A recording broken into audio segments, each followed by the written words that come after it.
മുണ്ടക്കൈ ഉരുൾപൊട്ടൽ ദുരന്ത ബാധിതർക്കുള്ള ടൗൺഷിപ്പിന് ഈ മാസം 27-ന് മുഖ്യമന്ത്രി തറക്കല്ലിടും. നിയമസഭയിൽ റവന്യൂ മന്ത്രി കെ രാജനാണ് ഇക്കാര്യം അറിയിച്ചത്.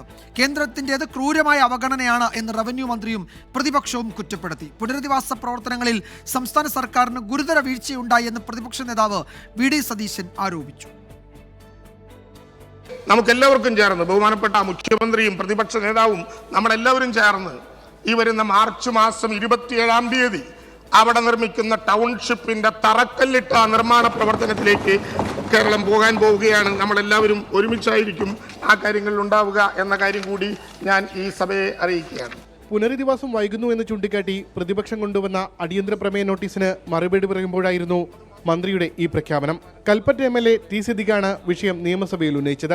പുനരധിവാസം വൈകിയെന്ന് സംബന്ധിച്ച റവന്യൂ മന്ത്രി കേന്ദ്രവും കോടതി ഇടപെടലുമാണ് ഇതിന് കാരണമെന്ന് പറഞ്ഞു. കേന്ദ്രം സംസ്ഥാനത്തിന്റെ മുമ്പാകെ ഒരു ഗാർഡിയൻ ഏഞ്ചൽ അവതരിപ്പിക്കണം. സാർ, യഥാർത്ഥത്തിൽ ഗാർഡിയൻ ഏഞ്ചലായിട്ടല്ല, ചെകുത്താനായിട്ട് അവതരിക്കുന്ന സ്ഥിതിവിശേഷമാണ് കേന്ദ്ര ഗവൺമെന്റ് ഈ നാടിനോടും ഈ നാട്ടിലെ മനുഷ്യരോടും ചെയ്യുന്നത് എന്ന് നാം കാണുകയാണ്. കേരളത്തോട് കേന്ദ്രത്തിൻ്റേത് ക്രൂരമായ അവഗണനയാണെന്ന് പ്രതിപക്ഷവും കുറ്റപ്പെടുത്തി. എന്നാൽ ദുരന്തമുണ്ടായി 8 മാസമായിട്ടും ഗുണഭോക്താക്കൾക്കുള്ള പട്ടിക പോലും അന്തിമമാക്കാത്ത സംസ്ഥാന സർക്കാരിൻ്റേത് ഗുരുതര വീഴ്ചയാണെന്ന് പ്രതിപക്ഷ നേതാവ്. എത്രമാത്രം പ്രശ്നങ്ങളാണ് ഈ ലിസ്റ്റിൽ മുഴുവൻ അപാകതകളുടെ കൂമ്പാരമാണ്.